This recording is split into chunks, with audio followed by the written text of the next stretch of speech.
Welcome to the lecture on principles of solidification in welding.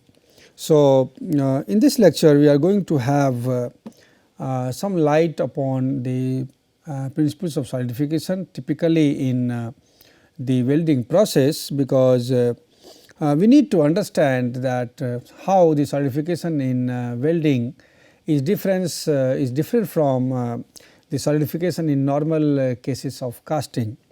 Although the solidification mechanism will be same, it will be through the process of nucleation and growth.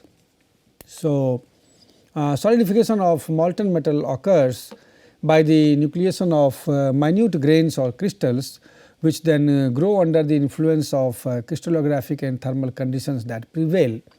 So, as you know that when in case of welding we talk about in welding there is a liquid metal formation in the fusion zone, and then that basically starts solidifying.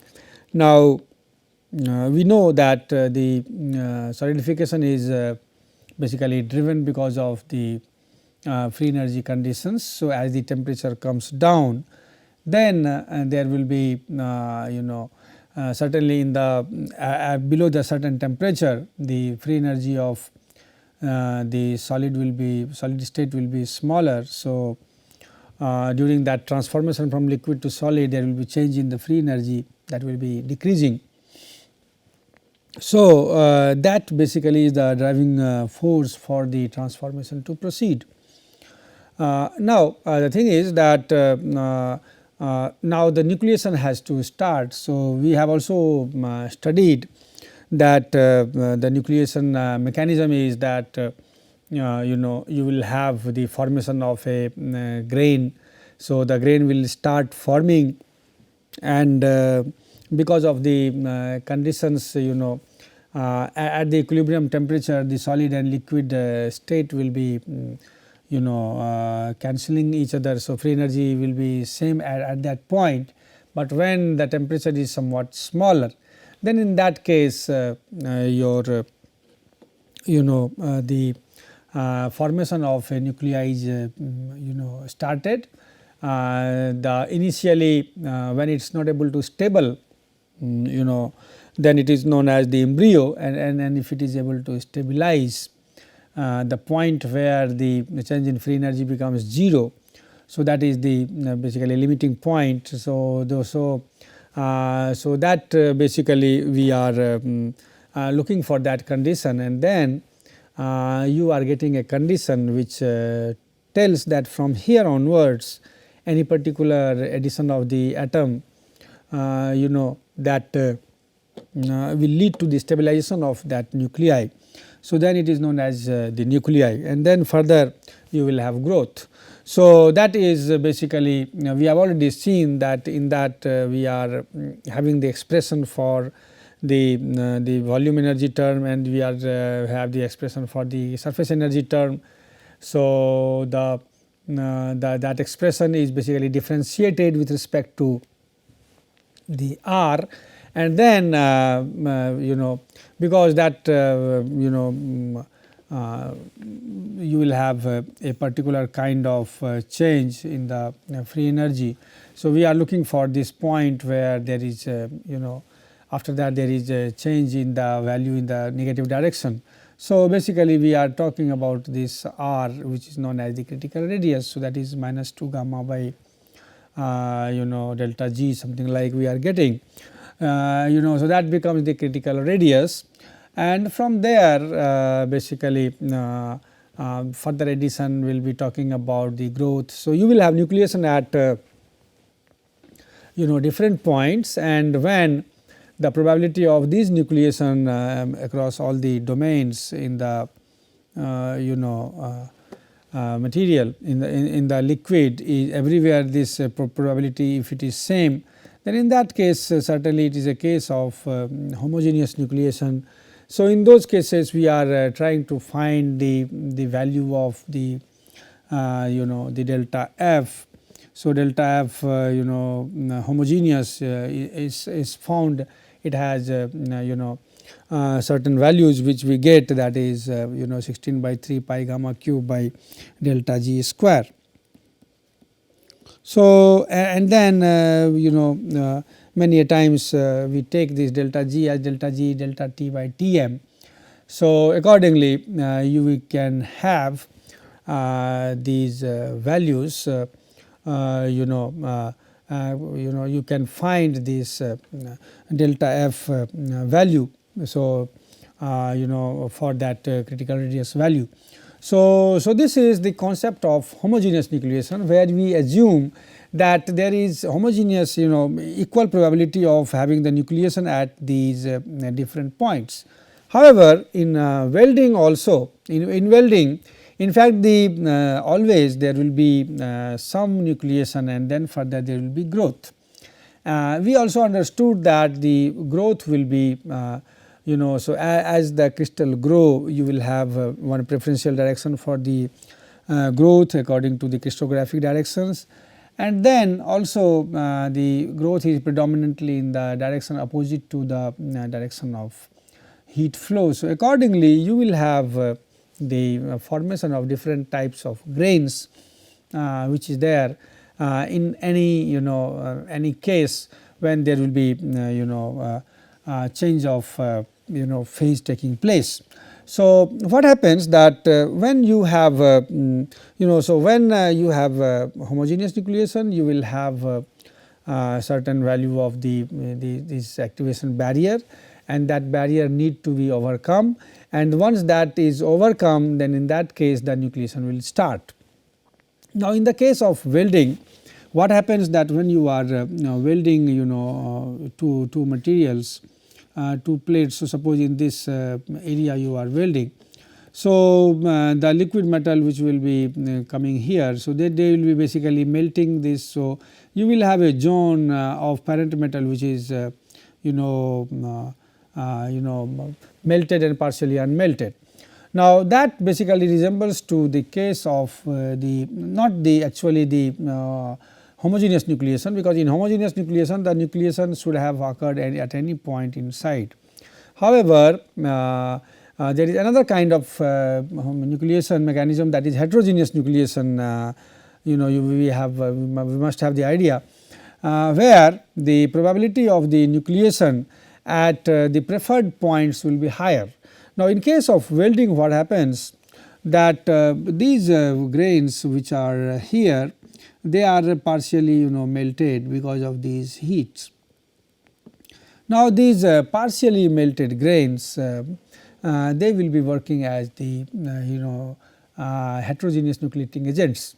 So, normally when we talk purely about the heterogeneous nucleation, in heterogeneous nucleation you will have normally what we see, we assume that you will have the foreign particles, especially when we talk about the mold and all. In that case, we talk about the presence of sand particles at the mold, or you may have the inclusions which are there inside the melt. So, that also works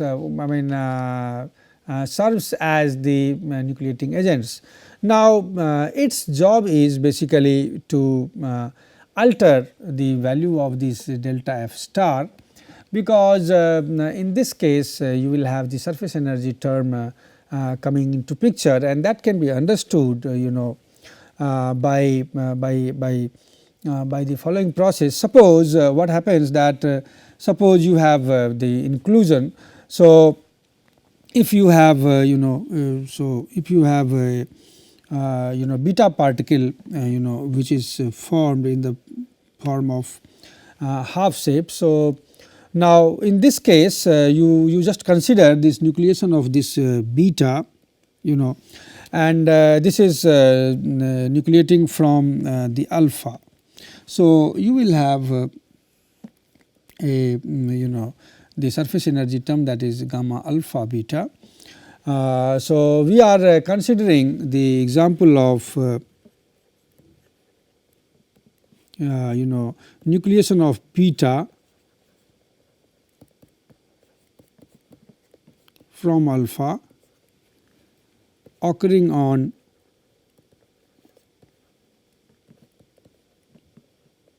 planar surface of a foreign inclusion.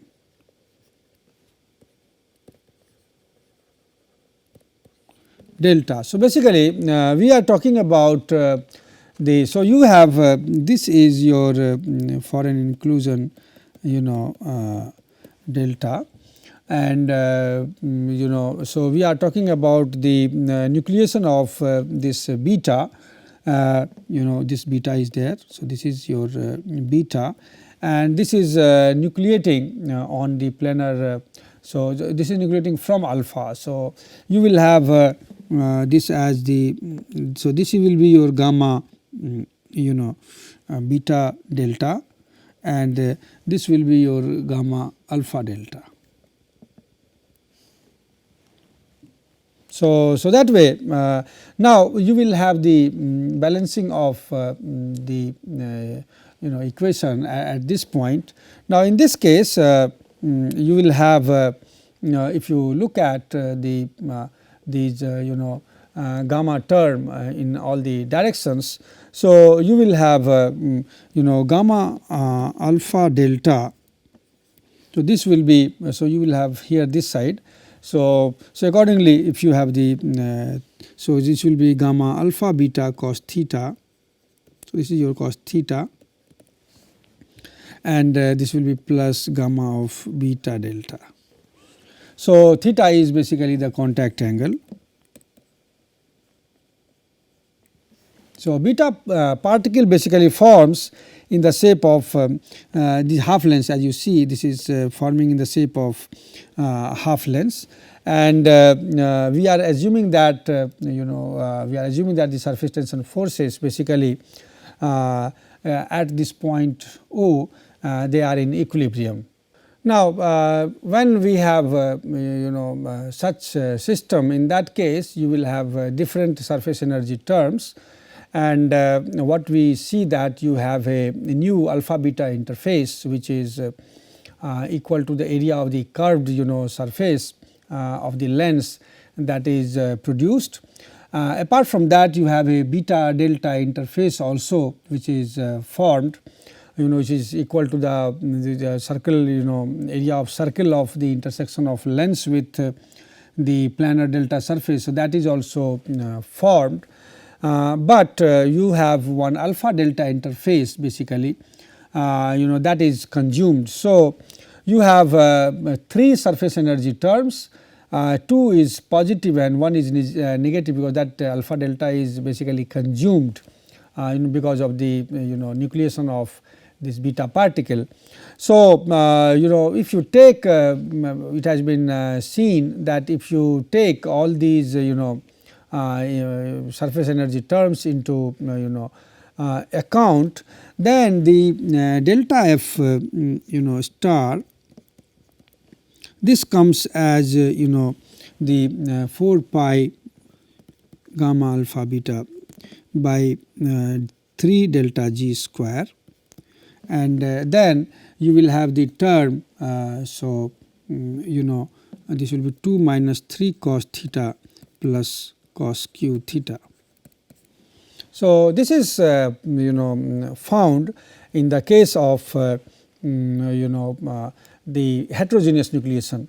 Now, this is basically heterogeneous, and if you go to the our expression for homogeneous nucleation, in that case it becomes 16 by 3 pi gamma cube by delta g square. So, basically what we see that if you look at the outside the bracket, if you leave this term outside the bracket, then what you see is this is delta f heterogeneous will be 1/4 of the delta f homogeneous, because its 1/4 will be 4 by 3 then pi gamma q by delta g square. So, if you are leaving this term, now that is your 1/4 of this. Now, so I mean neglecting this term.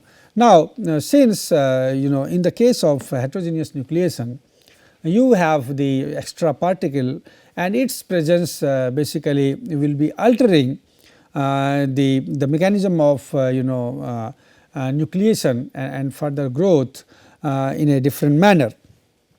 Now, there may be different cases. So, if you look at the different cases, if suppose in the first case, if say the product particle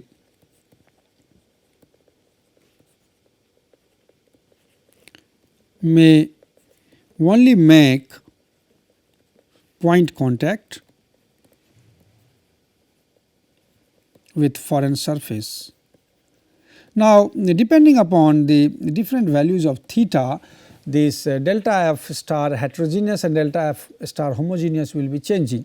So, if the product particle is making only point contact, now in that case your contact angle theta will be 180 degree.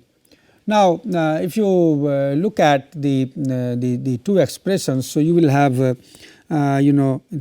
the case of heterogeneous, you will have 4 pi gamma alpha beta cube upon delta g 3 delta g square and then 2 minus 3 cos theta plus cos theta cube.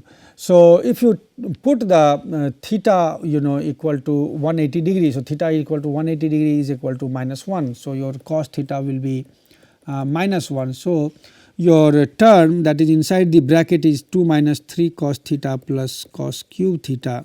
So, it will be 2 and it will be 3. So, 2 plus 3 5 and then you will have minus 1. So, it is 4.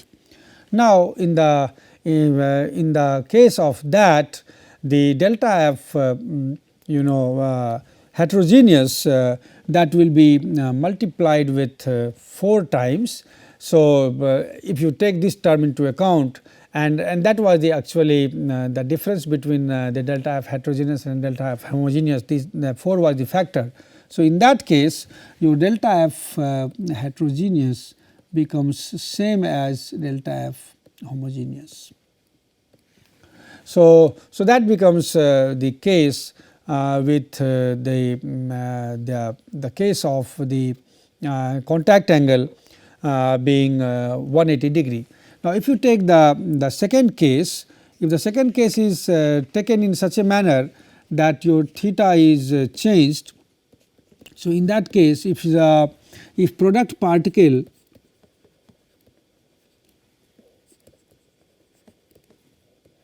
completely wets the foreign surface,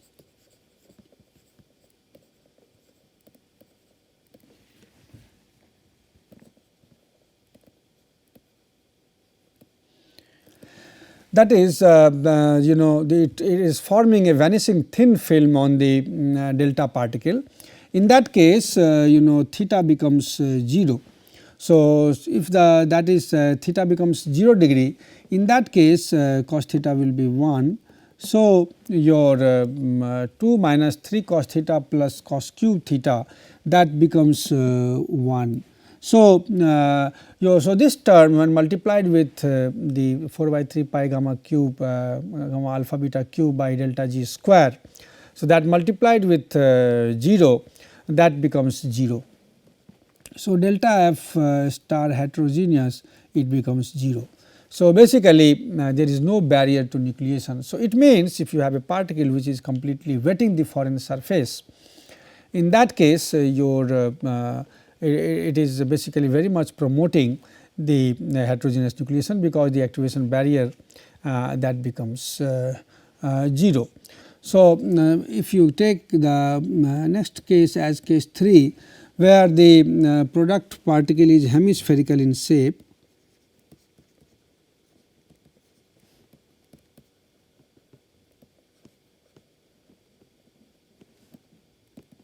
so in such case your theta will be 90 degree and in such cases if your theta is 90 degrees. So, you will have this as 0. So, you will have this as 2 times. So, in such case it was 4 times. So, now it will be half times. So, delta F heterogeneous will be half of delta F homogeneous. So, what is seen that normally when you have the presence of the foreign particles. So, that basically is assisting the solidification in the way that you have the chance of heterogeneous nucleation, and then there will be further growth depending upon the direction, depending upon the other conditions of growth.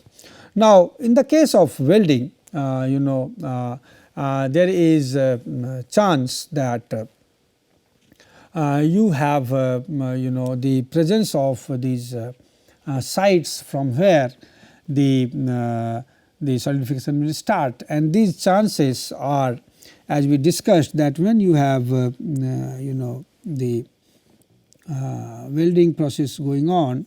Now, in this case when the liquid metal is melting at these positions. So, basically these positions here they will be partially melting these points, and here you will have protrusions on the surface, you will have minute grains which will be now exposed, and they will be working as the heterogeneous nucleating agents. Now, from here the nucleation will be started, and then they will try further to grow. Now, the growth will be certainly, as we know that the growth will be towards the direction of maximum growth will be towards the direction of opposite to the direction of the heat flows, and heat flow is basically going from here. So, it will be going like this. So, you will have the flow of so your growth will be. So, initially you will have very large undercooling here, and then so you will have some finer grains, and then ultimately your growth occurs like this. So, this way your the growth occurs, and you will have the formation of the grains going on. So, that way this growth, I mean concept of heterogeneous nucleation can be understood. Now, the thing is that it is not heterogeneous nucleation is not only because the grains are here. Normally heterogeneous nucleation can be at any point, and many a times what is done is that you are basically giving some alloying elements or some elements even inside the domain. So, basically at these all locations you have the probability of having the conditions in such a manner that your delta F value will be smaller. Now, on all these sites normally you will have the chance of nucleation, and if the nucleation is occurring at more and more number of sites, then you will have the the formation of very fine structure. So, normally that is in the case of heterogeneous nucleation. Now, in this case you have basically these partially unmelted grains which are there, which is on that solid liquid interface which is formed along the fusion line. Basically your this works as the point from where the nucleation is assisted anyway, and you have a that works as the point from where the growth starts, and this kind of growth is also known as the epitaxial growth,